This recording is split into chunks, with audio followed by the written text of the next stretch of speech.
السلام عليكم ورحمة الله وبركاته. أهلا بيكم في قناة أسرار المطبخ المصري. النهاردة إن شاء الله هنعمل تحلية حلوة اللي هي الرز بلبن. حاجة كده جميلة جدا وساقعة جدا في الحر اللي احنا فيه ده، ينفع في الحر وفي الوقت اللي احنا فيه. هنعمله بمكونات سهلة وسريعة ومفهوش أي تكلفة ولا أي تعب ولا أي مجهود. بصي هتاكلي رز بلبن كريمي ومتماسك. بصي التماسك بتاعه حلو قوي، وفي نفس الوقت كريمه حلوه قوي، طعمه تحفه، وكمان القوام بتاعه حلو قوي، مش سايل. يلا بينا على طول نبدا الوصفه ونسمي بسم الله ونقول تتعمل ازاي الرز بلبن الكريمي والجميل ده بكل تركاته، وهوريكي ازاي ما يتهريش معاكي الرز نفسه وهتطلع مظبوطه 100%. يلا بينا على طول ونبدا الوصفه ونسمي بسم الله. وما تنسوش لايك وشير للفيديو وننزل نفعل الجرس عشان يوصلكم كل جديد من عندي. ويا جماعه في حبايبي قالوا لي الاشعارات ما بتوصلش، الغوا الاشتراك واشتركوا من اول وجديد عشان الاشعارات بتاعتي توصل لكم اول باول، والفيديوهات اللي بنزلها توصل اول باول. يلا على طول، طولت عليكم الفيديو ونخش على طول على الوصفه ونسمي بسم الله ونقول اتعمل ازاي الرز بلبن. عندي المقادير بتاعه الرز بلبن. عندنا هنا كيلو لبن كامل الدسم، عندي هنا كوبايه رز مليانه كبيره كده مغسوله طبعا ونقعتها شويه في الميه وصفيتها. عندنا هنا 4 معالق من كريم شانتيه خام، وعندنا معلقتين من اللبن البودر. هنا ده سكر بودر، انا كان متوفر عندي سكر بودر عشان يحلي معايا بسرعه وما يغلبنيش في القليب. لو عندك خشن استبدليه، دي كوبايه كبيره، طبعا السكر حسب التحليه. عندنا هنا 3 معالق من النشا كبار، وكمان فانيليا. تمام. وعندي على النار، حتى على النار ميه بتغلي، مقدار لتر ميه حطها على النار يغلي عشان احط فيه كوبايه السكر الرز اسفه علشان تستوي معايا سوا كامل. يلا بينا على البوتاجاز عشان نطبق الوصفه. عندنا هنا الميه بتغلي على النار زي ما قلت لكم، لتر من الميه، مش عايزه ميه كتير فيها. هنزل بالسكر بسم الله.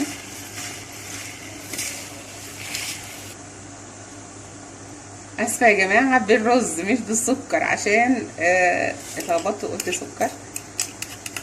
نزلنا بالكوبايه بتاعت الرز اللي مغسوله ومتصفيه كويس قوي.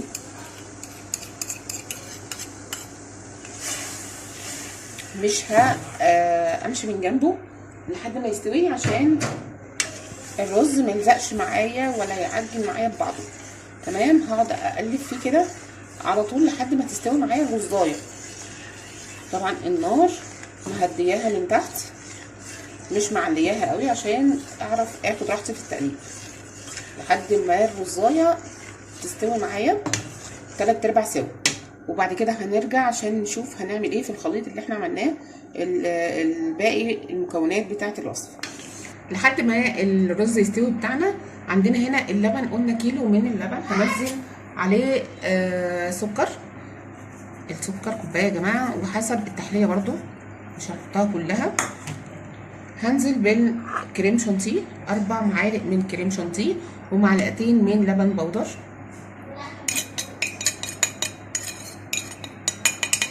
مش هنزل بالنشا خالص دلوقتي عشان مش عايزه الخليط بتاعي لما انزله يجمد على طول. تمام. فهنزل بالفانيليا مقدار مثلا معلقه كبيره، وهقلب كله ببعضه على البارد قبل ما انزل بيه على الرز عشان يديكي طبقه كريمه حلوه، وكمان الطعم بتاع الكريمه واللبن يبان معاكي عشان ما يبقاش كتير على النار.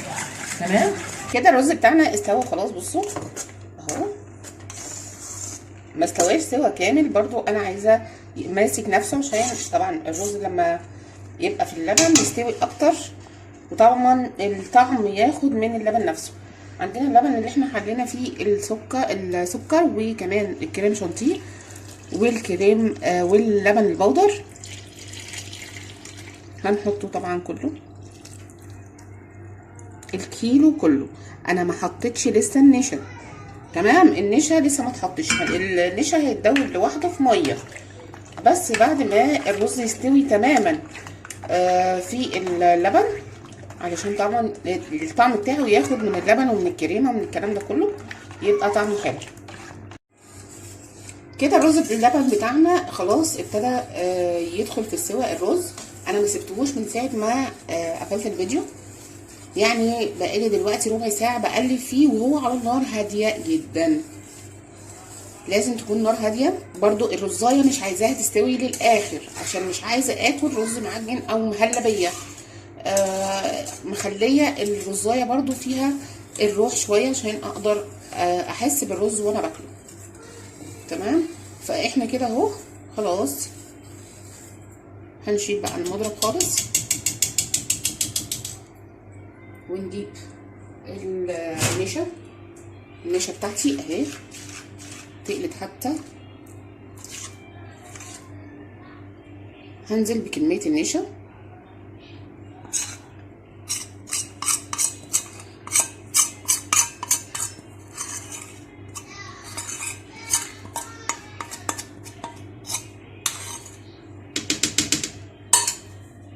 وهقلب بسرعة عشان برضو ما يكتلش معايا، وعلى نار هادية جدا مش هعلي النار. بصوا ابتدت تربط خلاص. على كده هشيله من على النار بتاعتي وهصبه بقى في الاطباق بتاعتنا.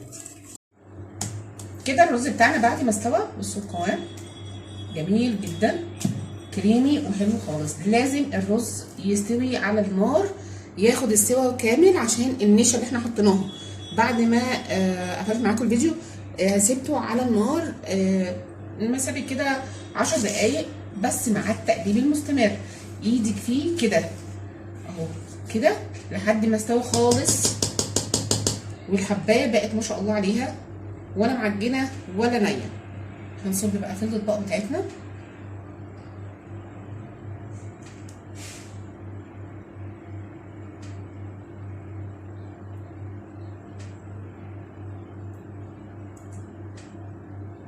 عايزه تسيبيه ساده سيبيه، عايزه تحطي له مكسرات حطي اللي عندك حطيه، وكمان لو عايزه تديله وش جراتان حطي له سكر بودر على الوش من فوق بعد ما يبرد خالص، وحطيه تحت الشوايه بتاعت الفرن.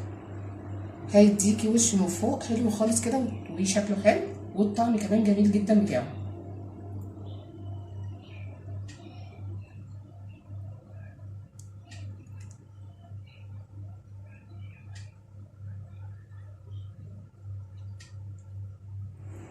وده كان الفيديو بتاعنا النهارده، الرز بلبن بكل تكاته. اعمليه كريمي جدا وطعمه تحفه وحلو جدا بحاجات بسيطه وسهله ومش مكلفه، هتخلي الرز بلبن في حته تانية خالص.